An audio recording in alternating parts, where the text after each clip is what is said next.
Voilà, donc je donne la parole au premier prix.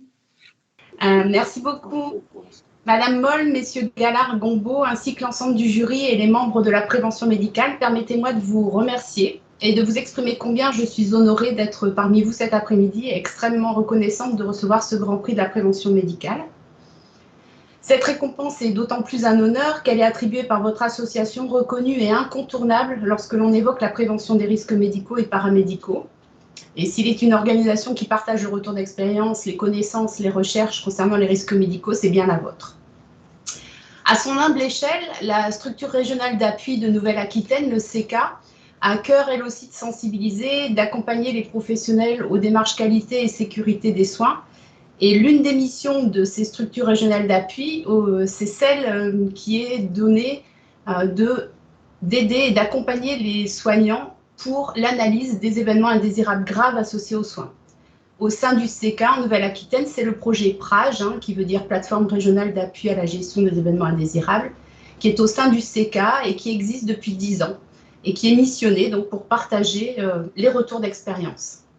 Le Serious Game que je vais vous présenter a été rendu possible grâce au soutien de l'ARS Nouvelle-Aquitaine, de mes collègues du CECA, et plus particulièrement ma collègue sur la mission EIGS pendant 10 ans, le docteur Léculé, récemment à la retraite. Et enfin, je voudrais remercier CCCP, le studio de développement du Serious Game. Mais surtout, il faut remercier les professionnels de santé qui ont accepté de partager leur analyse approfondie des causes qui ont été utilisées pour les analyses de scénarios cliniques, et je les remercie chaleureusement. L'attribution de ce prix ne peut que nous inciter à poursuivre nos actions. Je vous en remercie très sincèrement. Donc, je vais vous présenter un petit peu rapidement le Serious Game avec la première diapositive, et on va commencer, si vous le permettez, par un petit film, une bande-annonce qui dure environ 1 minute. Audio Jungle.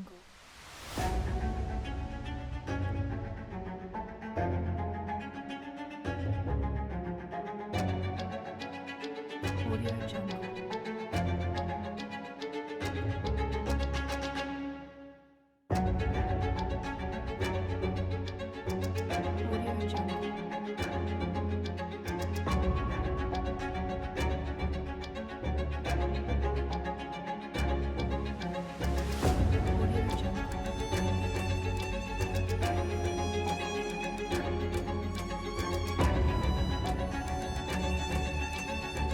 Audio Jungle. Audio Jungle.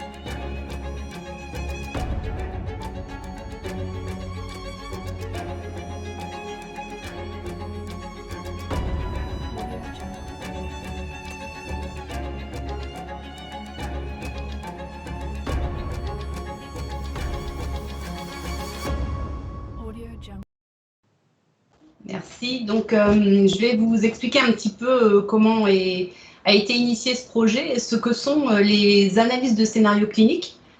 Donc, les analyses de scénarios cliniques, en fait, c'est une méthode qui a été mise au point et validée par les HRQ aux États-Unis. Et depuis 2003, en fait, le CECA s'est emparé de cette méthode pour la proposer aux professionnels de santé. Le CEPIAS Nouvelle-Aquitaine l'utilise aussi régulièrement. En fait, l'analyse de scénarios cliniques repose sur l'analyse approfondie d'un événement soit porteur de risque, soit événement indésirable grave.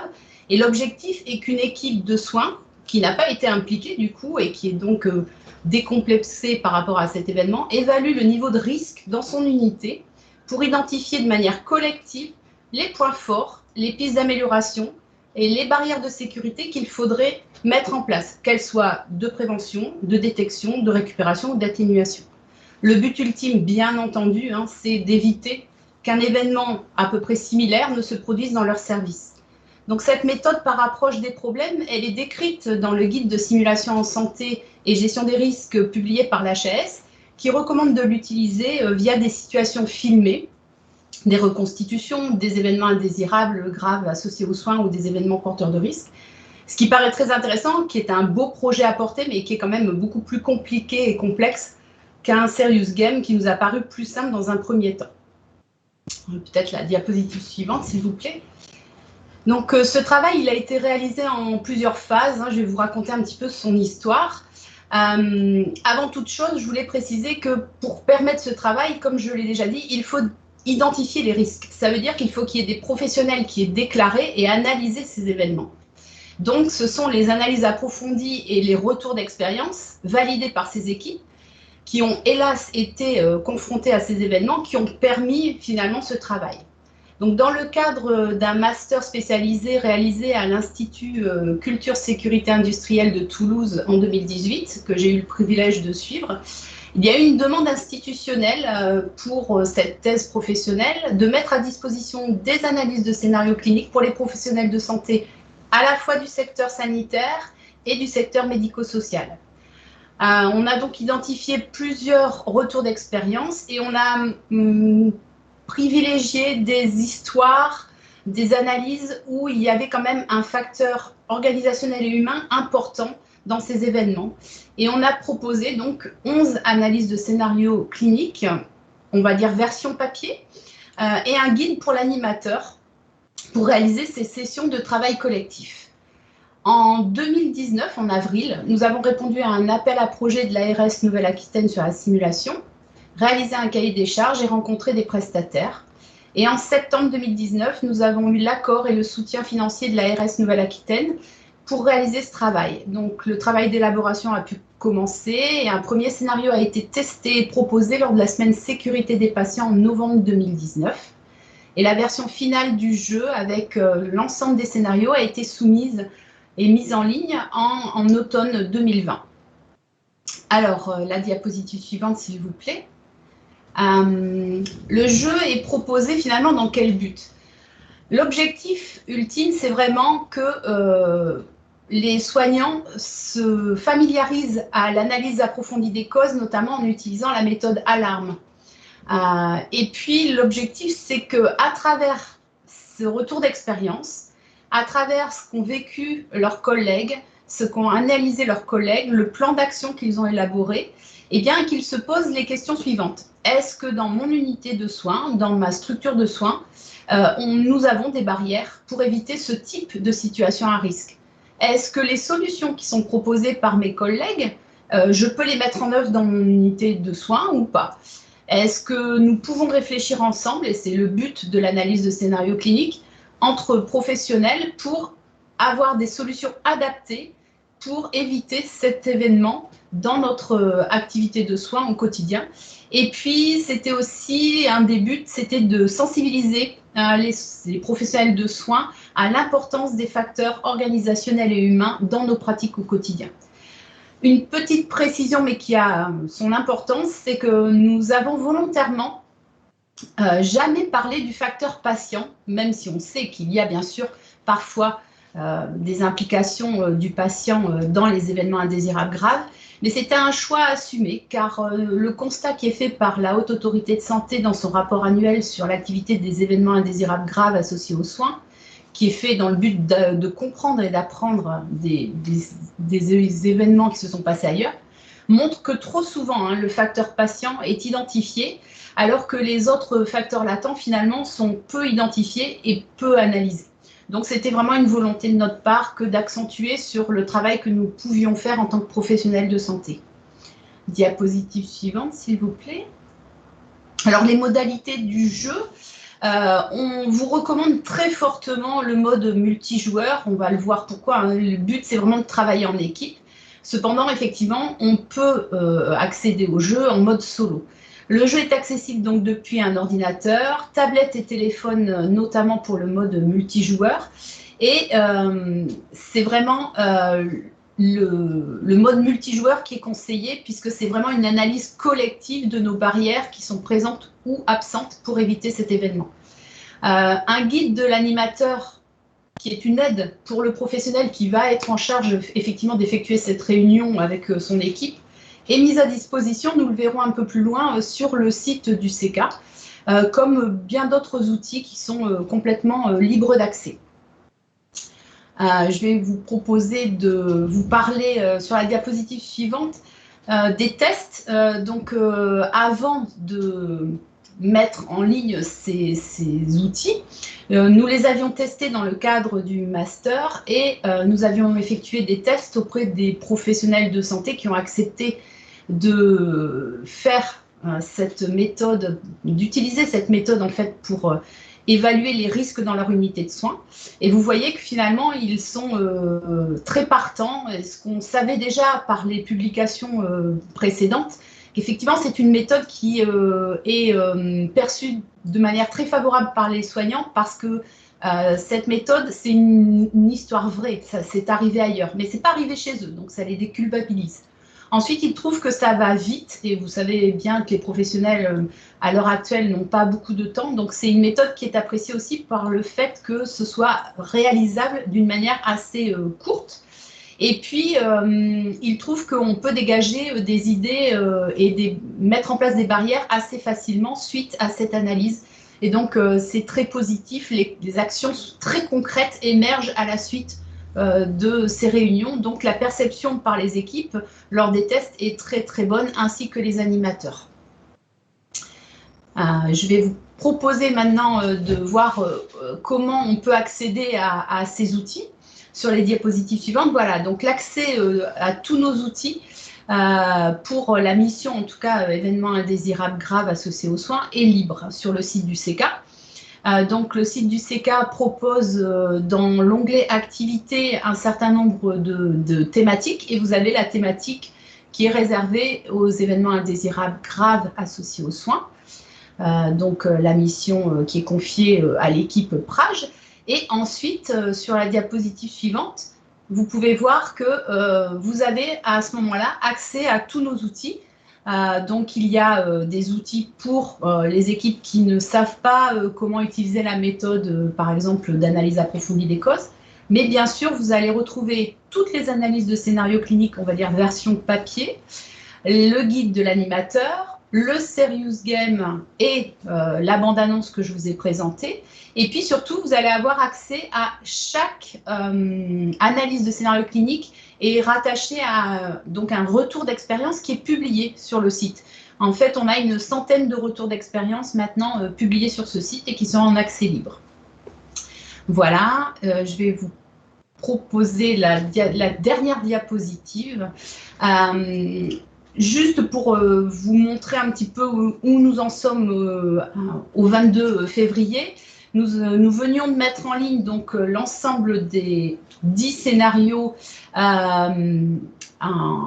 on va dire en octobre 2020 et en février, on avait à peu près 1400 connexions avec, si on peut faire un classement avec ce nombre qui n'est pas très important, mais voilà, les scénarios qui étaient les plus utilisés, médecine, SSR, chirurgie, EHPAD, obstétrique, urgence, santé mentale, bloc opératoire. Je crois qu'après, c'est anesthésie et réanimation, bon, voilà, qui se tiennent. Franchement, les chiffres ne sont pas très, très différents. Mais voilà, pour vous dire que c'est en train effectivement d'être utilisé par les professionnels de santé. Voilà, les dernières diapositives. Je vous remercie de votre attention et je remercie une nouvelle fois les membres du jury, les professionnels de la prévention médicale, plus particulièrement Madame Moll, Monsieur Gallard et Monsieur Gombeau pour l'honneur et la confiance qu'ils nous ont accordé. Merci beaucoup. Bravo. Bravo Madame qui représentait la PRAGE. C'était une belle présentation. Nous sommes heureux que vous ayez été choisi par le comité de sélection. Nous allons passer la parole à Marie-Christine. Oui, alors bonjour. Oui, alors oui, bien sûr, je vous remets virtuellement un chèque de 6 000 €. Voilà. Merci beaucoup. Merci de repasser la parole. Effectivement, c'était les aléas de la connexion à distance. Je suis désolée pour cette coupure. Je ne sais pas ce que vous avez dit avant parce que j'ai été coupée, donc je ne vous ai pas entendu, mais je voulais simplement dire que le comité scientifique de la prévention médicale donc, élit effectivement chaque année trois sujets dont on espère qu'ils vont être des idées intéressantes pour la sécurité des soins. Et donc, les trois récompensés aujourd'hui sont typiquement des outils et des méthodes qui, nous le pensons, peuvent apporter plus de sécurité dans les soins. Et donc, Nathalie l'a bien dit, on est sur l'apprentissage par l'erreur et une accessibilité de cet outil à un maximum de personnes ce qu'on sait que dans les établissements de santé aujourd'hui, c'est toujours difficile de libérer du monde pour se former. Alors, le deuxième prix, parce il faut bien un premier et un deuxième, mais sa qualité n'est pas moindre. Donc, c'est Jean-Christophe Sechka qui nous le propose, qui est médecin anesthésiste réanimateur. Et sa solution, Marie-Christine, peut-être qu'on peut poser des questions au sujet oui, si vous avez des questions, en effet, on peut poser des questions. Nathalie ? Oui, alors bonjour à tous. Je suis chargée là de me faire l'écho des questions qui nous sont remontées de la part de tous les participants de cette remise de prix. Donc notamment, il y avait cette question qui concernait en fait l'efficacité du dispositif. Est-ce que vous considérez que ce dispositif est suffisant en lui-même ou est-ce qu'il doit s'accompagner d'un enseignement ou être intégré dans un programme d'enseignement? Programme d'enseignement, peut-être pas, mais en tout cas, ce qui a été montré, c'est que ce sont la répétition de ces analyses de scénarios cliniques avec les équipes qui font comme des piqûres de rappel. Ça tombe bien, en ce moment, on est en pleine période de vaccination. Mais effectivement, c'est le fait de régulièrement se confronter à des histoires qui sont arrivées chez les autres qui fait que l'équipe prend conscience des barrières à mettre en place, ou en tout cas qui étaient en place et qui peut-être sont en train de s'affaiblir. Donc, plus que de la formation, c'est plus du travail collectif pour améliorer nos pratiques au quotidien, en fait. D'accord. Alors, une autre question peut-être plus pratico-pratique. Combien de temps dure ce jeu? Et puisque vous disiez tout à l'heure qu'il y a eu plus de 1400 utilisateurs, est-ce que vous savez combien, enfin 1400 utilisations, est-ce que vous saviez à combien de personnes, combien il y a de participants à chaque fois? Alors, effectivement, c'est une excellente question. Ce qu'on a comme résultat, on sait le nombre de connexions, on va savoir quels scénarios ont été utilisés. On va aussi connaître les réponses qui ont été données. C'est-à-dire que ça nous permet de voir s'ils arrivent à identifier les facteurs latents, les causes immédiates. Est-ce que dans le plan d'action, il y a plus d'actions, certaines actions qui ont été plus perçues par les soignants. Par contre, effectivement, en mode dit multijoueur, effectivement, on ne sait pas combien de joueurs se sont connectés. Ça, c'est une erreur de débutant. Dans le cahier des charges, on n'a pas forcément pensé à récolter l'ensemble des données. Donc, effectivement, ça, on n'a pas forcément pensé à cette demande-là pour avoir tous ces résultats. Et alors, peut-être dernière question, concernant le bilan, vous disiez que, bon, évidemment, dans chaque jeu, il y a une sorte de modérateur ou de guide. Est-ce qu'il y a un bilan, une sorte de débrief qui est fait après chaque jeu? Est-ce que c'est formalisé d'une certaine manière? Oui, tout à fait. Merci de la question. Je vais répondre aussi, je n'ai pas répondu entièrement à la question précédente. Alors, le temps d'une analyse d'un scénario, c'est à peu près 30 à 40 minutes, version, on va dire, papier. Pour le jeu, le Serious Game, c'est à peu près 40-45 minutes. Ce qu'on conseille souvent, c'est de prévoir 1 heure, parce qu'effectivement, et là, ça répond à la question que vous venez de poser, on incite vraiment les gens à consulter le guide de l'animateur et effectivement, il y a cette synthèse qui doit être faite par la personne qui a ce rôle d'animateur pour résumer finalement quelles sont les barrières qui sont identifiées comme étant présentes dans l'unité de soins, quelles sont celles à mettre en place et refaire une synthèse de… Après, c'est comme tout plan d'action, entre guillemets, même s'il y a une échelle beaucoup plus… macro, on va dire, d'équipe et d'unité de soins. Mais effectivement, il faut que quelqu'un se charge de cette synthèse, se dire, effectivement, on a un certain nombre d'actions à mettre en place, qui s'en occupe, quand, comment, voilà. Donc, effectivement, cette synthèse, elle est essentielle. Il y a un briefing au départ, il y a un débriefing à la fin. Très bien, merci. Une question pour moi pour l'instant. Je poserai bien une question. Vous avez dit, quand vous avez commencé l'organisation de votre projet, vous avez dit, pouvons-nous réfléchir ensemble? Qu'est-ce qui s'est passé quand vous avez posé cette question? En fait, ce qui se passe, c'est que de plus en plus, les soignants ont un temps limité de réunion et un temps de plus en plus limité, justement, de faire des petites mises au point. Et ça fédère, en fait, ce moment de se dire on va se poser ensemble, écouter ce qui s'est passé ailleurs, finalement, et réfléchir, est-ce que ça pourrait se dérouler chez nous et que pourrions-nous faire pour ne pas que ça arrive? Et ben, ça refédère l'équipe en se disant, effectivement, ça pourrait nous arriver, on n'avait pas pensé à telle chose. Donc, c'est ce qui nous ont fait revenir dans la perception des équipes, c'est que ça ne dure pas trop longtemps, donc ça, ils l'apprécient. Ça les remet sur une équipe pluriprofessionnelle avec effectivement ce temps de partage qui est extrêmement important pour améliorer, sécuriser les soins. Donc, oui, à cette question, comme vous le disiez, peut-on réfléchir ensemble? Oui, la réponse a été positive par les équipes et très appréciée.